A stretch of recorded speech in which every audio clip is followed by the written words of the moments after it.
Police headquarters. Just a minute, I'll give you the desk, Sergeant. Police station. Sergeant Coombs. Hello, this is the Industrial Ironworks. Hargood speaking. Yes, Mr. Hogwood. We're ready for our payroll escort. I'm at the bank now. All right. That's the Second National, isn't it? Yes. I'll wait until your men arrive. All right, sir. We'll get right on it. Thanks. Radio. Send car 55 to the Second National Bank to escort a payroll master to the Industrial Ironworks. Yes, sir.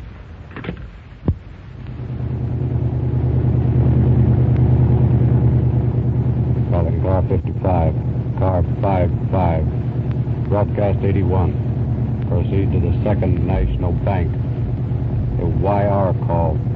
Hey, that's us. Yeah. YR. That's an escort call, isn't it? Yeah, probably the Industrial Ironworks. They pay off twice a month. Much dough? Oh, about 40,000. Perkins and I used to escort it all the time. That is, before he got canned. Well, that's a lot of dough. Yeah, they used to pack it alone, but they lost the whole caboodle about 6 months ago.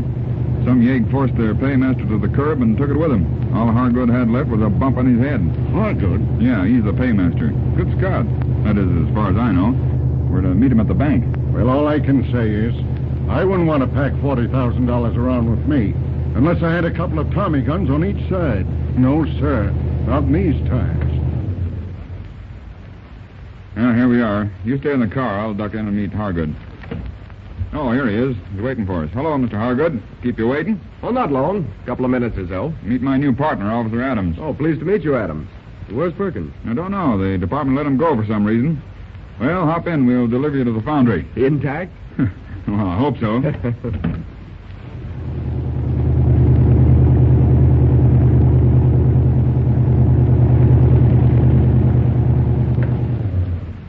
Well, here we are. Want me to go in with you? Oh, it's not necessary, but perhaps you'd better. The old man's very fussy about the payroll since I lost that bag last year. We'd carry it in an armored tank if he had his way. Well, I don't blame him much. 40,000's a lot of money. Yeah, it's 50,000 today. Some special bonuses. Someday I'm going to knock you over myself. Stay in the car, Joe, and I'll take Hargood inside. Right. No, Mr. Hargood, I was reaching out to you. Hey, officer, there's a fight around the corner. A couple of fruit peddlers are whaling the stuffings out of each other. You better break them up. I'll be around there in a minute. Oh, you better come right now. It's a real fight. I said I'd be around there in a minute. I'm waiting for my partner. Oh, yeah? Oh. There, that'll hold you, you smart copper. Joe! Joe, he's heading your way with the payroll. Let him off. Hey, Joe, where are you? Starting. He's got the payroll. Hey, Joe! Holy smoke. He's been beamed.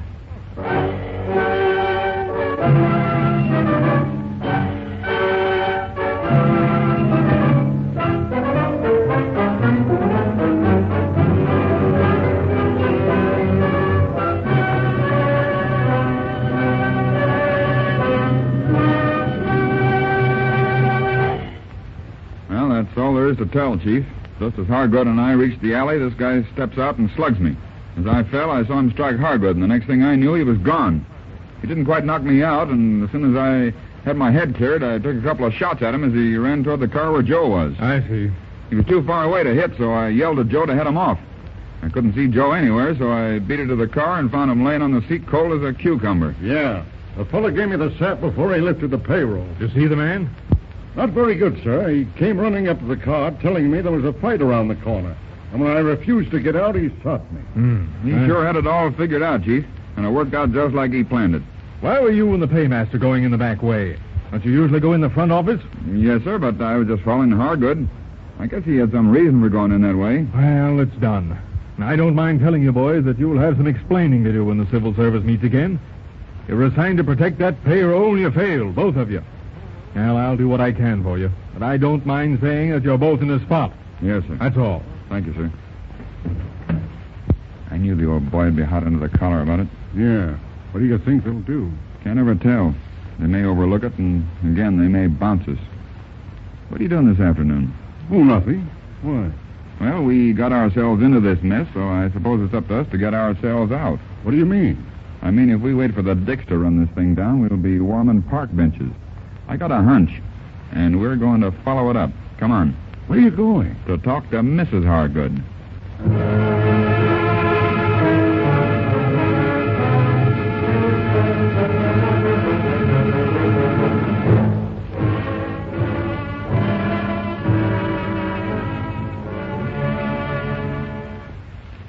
Well, that's all I know about it, just what Henry told me. Oh, I wish he'd give up that job. He was hurt about 6 months ago, and then yesterday. Oh, I know he'll be killed someday if he carries that money around all the time. No, I wouldn't worry, Mrs. Hargood. Well, thanks. This your car out in front? Yes, Henry bought it about 3 months ago. Sure a beauty. I'll bet it set him back a pretty penny. He didn't tell me what it cost him, but I know it was very expensive. His brother called him a fool for buying it. Yeah, they don't give away cars like that. Well, goodbye. We'll be seeing you. Yes, thanks for calling, officer. Well, what do you make of it, Wiley? I don't know for sure, but I've a pretty good idea that this thing was an inside job. Yeah? Yeah. I had a hunch from the first. I didn't tell you, but I had a feeling the day of the holdup that Hargood knew the fellow who socked us. He started getting nervous as soon as we approached the back of the factory. Well, why were you asking Mrs. Hargood about the car and the house? I got a hunch that Hargood must have framed that other list 6 months ago. It's a cinch he doesn't make much dough on that factory job. And right after the robbery, he buys a new car and moves to a swell house. Say, that's right. Who do you think is in on it with him? His brother. His wife mentioned him, you know. His brother? Yeah, and some other guy. The guy who tried to decoy you out of the car. Yes, but... I know. You thought he was the same guy who blackjacked me. Well, he wasn't. The guy didn't have time to get around to the alley after he socked you. It was done by 2 of them. Well, who was the other? I don't know, but I'm looking into this brother of Hargood's. He didn't like it when Hargood bought that fancy car. Well, maybe he had a reason.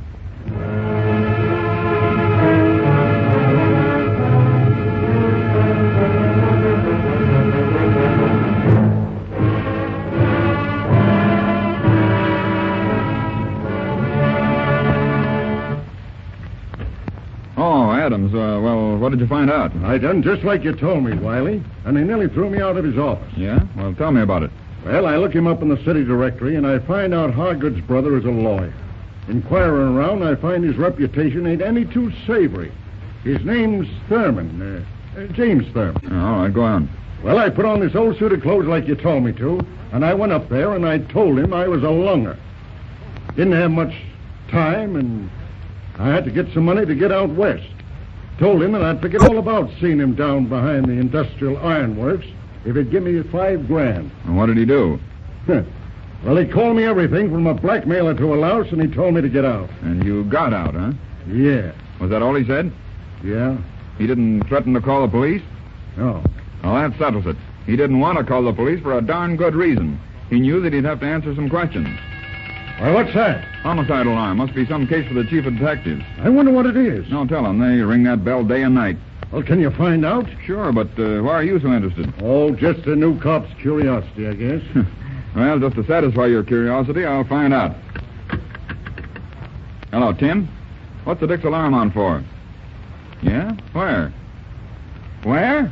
Holy smoke! What's up? What's up? Well, this lawyer we're talking to this afternoon, Hargood's brother, just called the commissioner. 2 yeggs walked into his office and shot it out. With him? No, with each other. We're going to follow that investigation. Come on, rookie.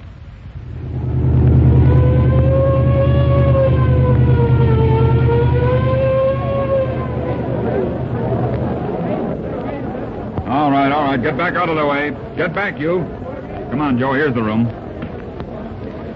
Oh, hello, Chief. We didn't know that you'd be here. What brings you 2 patrolmen in here? Well, we're off duty tonight, Chief. I just wanted to follow this call up. Well, sit down over there and keep quiet. Yes. Now, Mr. Thurman, you say you were seated at your desk. Yes, I was seated at my desk when the telephone rang. It was my brother. This man? No, the other one. Holy smoke.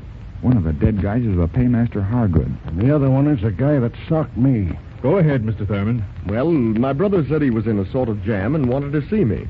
I waited about 15 minutes, and then I heard those 2 men quarreling in the hallway outside my door. When they opened the door and came in, this dark man jerked out a gun and shot my brother through the head and once through the body. My brother pulled his gun and shot the other man through the head as he fell. One of the bullets hit the light switch and shorted out the light.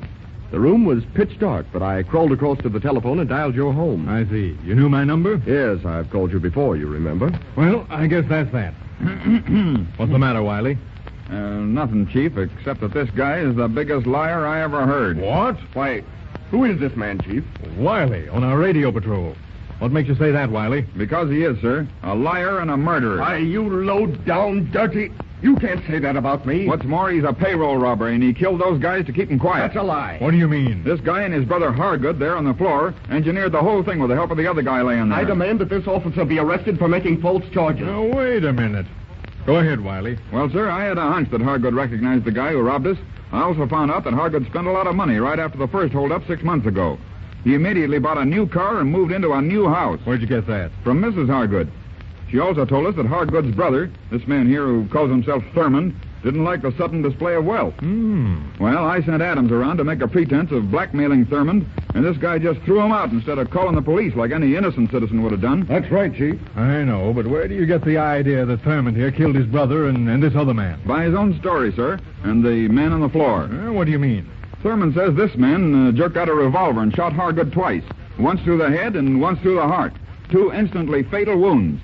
He also tries to tell us that Hargood, fatally hit in 2 places, was still able to pull out his gun and shoot the other man through the head. That's not possible, sir. Look out! Stop him! He's heading for that window. Get him, Adam! Oh, great Scott. A 10-story jump. Good Lord. Yeah? He knew he was caught dead to rights. Well, sir, that saves the state the expense of a trial.